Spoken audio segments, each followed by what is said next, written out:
यार आज तो दाल चावल खाने को मन कर रहा है, तो आज दाल चावल बना ले। तबीयत नहीं है। क्या हुआ, कैसे उदास सी लग रही है? पता नहीं। दाल कौन सी बनाऊं तुम्हारी? हमारे बन चुके हैं चावल भी, ये चावल बन चुके हैं और इसमें चावल है, इसमें दाल है और इसमें छौंका लगाते हैं बस थोड़ा सा। कुछ व्लॉग में ये दिखाती है कि लप्पू जा रहा है ऑफिस काम कर रहा है, और आज के व्लॉग में ये दिखाती कि लप्पू घर पर है और भगुड़ी बीमार है, उसके लिए कुकिंग कर रहा है। देख लप्पू, तुझे ऐसे तो कोई काम करने की जरूरत है नहीं, क्योंकि भगुड़ी इतना कमा लेती कि तो उसके टुकड़ों पर अच्छे से पल रहा है और अपनी नशे पूरे कर रहा है। और दूसरी बात, तुझे नौकरी तो देगा नहीं कोई, ये सारे ड्रामे वामे करना बंद कर दे। कौन से ऑफिस तू जाता था, कौन से ऐसे ऑफिस में तू पीयून का काम करता था? लगता है यही वाले काम तो वहां भी किया करता था। खैर, ये तो सारे ड्रामे थे, हमें पता है कि कोई ऐसी बातें तो कभी ना जॉब करा है ना कभी करेगा, यानी कि किसी इस तरह ऑफिस वगैरह में। आज के ब्लॉग में जो तूने दिखाया है, तो तू भगोड़ी को खाना बनाकर दाल चावल खिला रहा है, तो देख तेरा काम यही है, तू यही किया कर, घर पर बैठ के बच्चों को पाल। अभी फिलहाल बच्चे तेरे पास है ना, उसे पाल। जब बच्चे डिपोर्ट हो जाएंगे, अभी तक तो हम तुझ पे ये कह रहे हैं कि जो तू भगोड़ी को रखा हुआ, भगोड़ी के बच्चों को तो अच्छे से खदमत कर ले, अच्छे से ख्याल कर ले, क्योंकि भगोड़ी और बच्चे तो हम डिपोर्ट होने वाले हैं। अस्सलाम वालेकुम, hello everyone, welcome back to Shabnam talk के साथ। उम्मीद करती हूँ कि आप सब बिल्कुल खैरियत से होंगे और अल्हम्दुलिल्लाह मैं भी बिल्कुल ठीक ठाक। जी, मैं भगोड़ी की व्लॉग की बात कर रही थी। आज इसने व्लॉग जो शेयर किया, उसमें लप्पू ने दाल चावल बनाया है। भगोड़ी बीमार है, अब बीमार क्यों है आप सबको तो पता है। वो क्या इंप्रेशन देने की कोशिश करी है कि वो प्रेग्नेंट है। पता नहीं ये बात में कुछ सच्चाई है भी यानी, या कुछ गोलमाल या फिर कौन सा घोटाला है, हमें तो कुछ समझ नहीं आता कि ये कहना क्या चाह रही है, करना क्या चाह रही है, दिखाना क्या चाह रही है अपने वीडियोस में। इस तरह बनकर आ जाती है जैसे लग रहा है ये बहुत मतलब बीमार है और प्रेग्नेंट है, और इस तरह के इंप्रेशन सामने देने की कोशिश करती है, और इस तरह लप्पू उसका ख्याल कर रहा है जैसे एक नई नवेली दुल्हन का ख्याल किया जाता है। जैसे कि आज उसने ब्लॉग में बनाया दाल चावल, उसको दाल चावल खाना था तो उसने दाल चावल बनाकर भगोड़ी को खिलाया अपने हाथ से। पता नहीं किस तरह के व्लॉग्स ये लोग बनाते, कुछ समझ में नहीं आता। व्लॉग इस तरह तो बनते नहीं है। खैर, ये अपने चैनल पे काम कर रहे हैं, ये अपने तरीके से काम करते हैं, लोग अपने तरीके से काम करते हैं। वैसे व्लॉग इस तरह नहीं बनाए जाते जिस तरह ये लोग व्लॉग शेयर करते हैं। इनके पास अब रहा कुछ नहीं है कहने को और दिखाने को, इसलिए ये लाइव में भी नहीं आते और ना ही अब इनसे ब्लॉग बन रहा है। बस ये लोग अपने दिन जो है ना वो गिन रहे हैं। वो कहते हैं जीने के हैं 4 दिन, तो वो जी रहे हैं ये लोग, और ये 4 दिन बस बहुत जल्दी खत्म होने वाला है और इनका कहानी जो है वो क्लोज होने वाला है। बात यह है कि उड़ती उड़ाती खबर आई है कि कोई एसएचओ के नाम से कुछ अफवाहें उड़ रही हैं। इस अफवाह में कितनी सच्चाई है, कितनी सदाकत है, ये अभी मैं यहाँ पे बात नहीं करूंगी। मैं बात अभी कर रही हूँ भगोड़ी के ब्लॉग्स के बारे में, कि क्या ब्लॉग्स बनाकर शेयर करती है और क्या इंप्रेशन दे रही है सामने वालों को, कौन से ऐसी चीज बताने की कोशिश कर रही है कि वो प्रेग्नेंट है या नहीं। लोग बार बार ये सवाल कर भी रहे हैं कि भगोड़ी प्रेग्नेंट है या नहीं, और बाज लोग तो कह रहे हैं कि वो वाकई प्रेग्नेंट है। हमें इस घोटाले में कुछ समझ नहीं आ रहा है, क्योंकि हमें ये पता है कि इसका जो अंदर का जो बोल नहीं सकती, यहाँ पे मैं बोलना नहीं चाहती, क्योंकि मैं अपनी वीडियो में ये फजूल अल्फाज यूज नहीं करना चाहती। इसके प्रेगनेंसी वाली बात को रखूंगी मैं एक साइड में। अभी आ जाती है उसके चाटुकारों की तरफ। उसके चाटुकार जो है रात में बैठ जाते हैं लाइव में और फजूल बकवासी करते हैं। वो हिसाब किताब लगा रहे होते हैं, कौन से पाकिस्तानी किसके लाइव में गए थे, कौन इंडियन किस पाकिस्तानी के लाइव में गए थे। तुम लोगों का ये काम रह गया क्या अब करने को, कोई और काम नहीं बचा। तुम लोग अब हिसाब किताब करोगे कि हिंदुस्तानी पाकिस्तानी लाइव में जाते हैं यानी पैनल्स पे जाते हैं, तुमको बहुत ज्यादा प्रॉब्लम्स हो रही है। असल में तुम लोग नेगेटिव सोच रखने वाले इंसान हो ना, तुम लोग तो इसी तरह की बातें करोगे।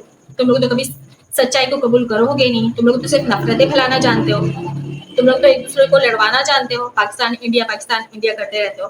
इन सब चीजों से बाहर निकलो चाटुकारो, जरा सा दुनिया को देखो और समझो, इंसान के बच्चे बन जाओ और इंसानियत का साथ दो। कौन किस पैनल पे बैठ रहा है, पाकिस्तान पैनल है, हिंदुस्तानी पैनल है, तुम लोगों को इस चीज से क्या लेना देना। क्यों हिसाब किताब करते हो कि ये हिंदुस्तानी इस पाकिस्तानी पैनल पे जाकर बैठता है, बकवासें करता है, उसको बुरी बुरी गालियां देते हो, उन पे बातें करते हो, उनको गंदे अल्फाजों से नवाजते हो, तो तुम्हें किसने हक दिया ये सारी बातें करने का? तुम्हारे टुकड़ों पे सब पलते हैं क्या, कि तुम्हारे टुकड़ों पे पड़ रहे हैं, तुमसे पूछेंगे, इजाजत लेंगे, तो तुम इजाजत दोगे तो वो किसी पैनल में जाएंगे। भाई सब अपना कमाते हैं, अपना खाते हैं, आजाद जिंदगी जीते हैं, और जिनको जो अच्छा लगता है वो काम करते हैं। वो चाहे पाकिस्तानी पैनल पे जाए या फिर हिंदुस्तानी पैनल पे जाए या फिर पाकिस्तानी हिंदुस्तानी पैनल पे जाए। आप सबको क्यों प्रॉब्लम्स हो रही है? अगर आप नहीं पसंद करते, नहीं आना जाना चाहते, नहीं मिलना चाहते, नहीं दोस्ती करना चाहते, नहीं इंसान की तरह बात करना चाहते, तो आप दूसरों पे भी उंगलियां उठाना छोड़ दें, क्योंकि कोई आपके खर्चे पे तो नहीं पल रहा है। सब अपनी मेहनत करता है, अपने कमा रहा, अपना खा रहा है। तो आपको कोई हक नहीं पहुंचता इस तरह की हर वक्त फजूल अल्फाज यूज करने का और गालियां देने का। आप क्या चाहते हैं कि आपके इशारे पे आपके हिंदुस्तानी चलेंगे? पाकिस्तानी को तो छोड़ दो, पाकिस्तानी तो एक आज़ाद कंट्री है, वो अपनी मर्जी से हर काम करते हैं। अगर आप अपने हिंदुस्तानी को बंदी बनाकर रखना चाहते हैं, कैदी बनाकर रखना चाहते हैं, अपने इशारे पर नचाना चाहते हैं, तो वो देखिए आपकी कंट्री है। आप क्या करना चाहते हैं हमें समझ में आ रहा है, लेकिन ये सब नफरतें फैलाना ना कम कर दो, बंद कर दो। इससे कोई फायदा नहीं, कुछ नहीं हासिल होगा। नफरतें फैलाते रहोगे, क्या मिलेगा? इंसान बनो, इंसानियत का साथ दो और ये सब करना छोड़ दो। कौन किसके पैनल पे जा रहा है, नहीं जा रहा। अगर हम यहाँ पे बात कर रहे हैं, एक दूसरे के पैनल पे जाते हैं, बात करते हैं, तो वहाँ पे कोई फजूल बातें करने नहीं जाता है। जो टॉपिक चल रही है, जिसके लिए हम आवाज उठा रहे हैं, यानी कि इंसानियत के लिए जो हम आवाज उठा रहे हैं, तो हम मिलजुल कर आवाज उठा रहे हैं। बच्चों के लिए आवाज उठा रहे हैं कि बच्चे वापस अपने बाप को मिल जाए। तुम लोग अगर चाहते हो कि भगोड़ी को अपने पास रखना, तो भाई रखो उसको। उसके लिए तुम लोग सर तोड़ जोड़ कोशिश में लगे हुए हो और तुम लोगों को बहुत बुरा लग रहा है। उसकी सच्चाई खुल खुल के सामने आ रही है और तुम लोगों को लग जाती है कि हम लोग उस पर उंगलियां उठाते हैं, हम लोग उसके पीछे बातें करते हैं, हम लोग उसके नाम की रोटी खा रहे हैं। अरे भाई, जब सीमा भगोड़ी भागकर नहीं आई थी, जब वो पाकिस्तान में थी, तो क्या हम रोटियां नहीं खाते थे? कौन खिलाता था हमें रोटियां? तुम लोग खिलाते थे। आज बातें करते हो कि हाँ, हम भगोड़ी का नाम लेके या फिर माला जप के, सीमा सीमा के माला जप के हम रोटियां खा रहे हैं। सीमा जब पाकिस्तान नहीं आई थी, तो इससे पहले रोटियां कौन हमें खिलाता था? हम क्या कमा रहे हैं सीमा का नाम लेकर, और हम क्या खा रहे हैं? उसकी औकात नहीं कि वो किसी को खिला ले। ना तुम लोगों की औकात है कि तुम लोग पाकिस्तानियों को खिला सको, क्योंकि हम जो आटा खाते हैं ना, तुम्हारी औकात ही नहीं कि तुम उतना महंगा आटा खरीद कर खा सको।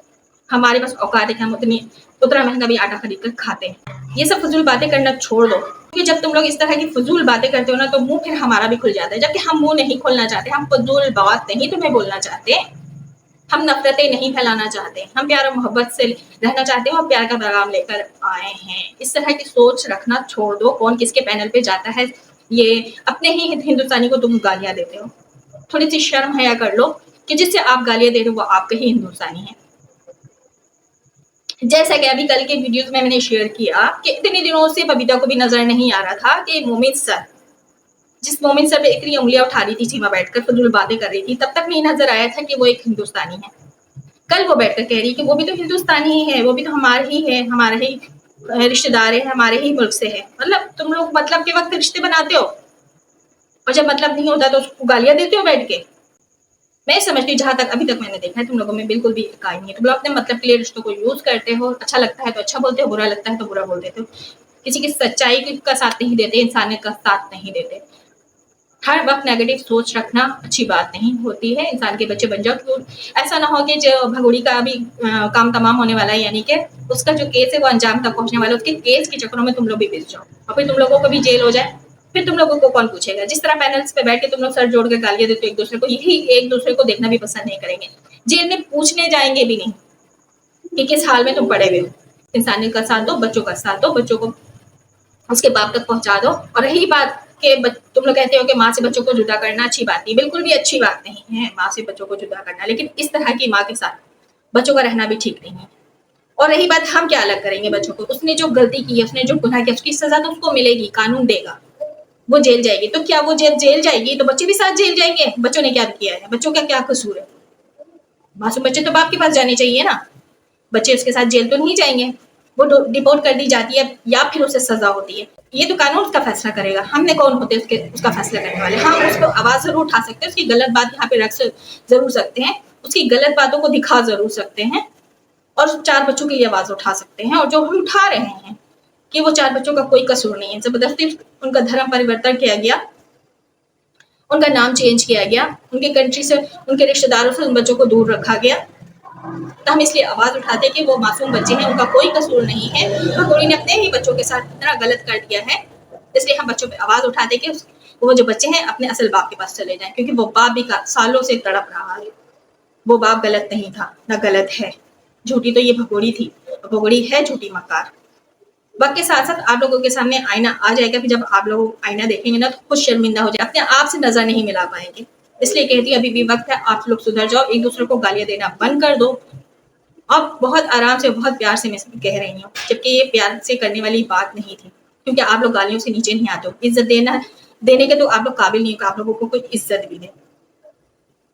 आई होप कि आज की ये छोटी सी वीडियो और थोड़ा सा मेरा ये छोटा सा लेक्चर आप सबको अच्छा लगा हो, समझ आया है तो कमेंट्स करके जरूर बताइएगा। और अगर आप लोग चाटुकार तक मेरी ये वीडियो पहुंचे तो प्लीज मेरी बातों को जरूर समझिएगा, नेगेटिव सोच से दूर रहिएगा और प्यारा सा कमेंट लाजमी कीजिएगा, राय जरूर दीजिएगा, सब्सक्राइब जरूर कर दीजिएगा, लाइक करना मत भूलिएगा। आप लोगों के लाइक से मुझे बहुत सारा मोटिवेशन मिलता है। अपना ढेर सारा ख्याल रखिए। अल्लाह हाफिज।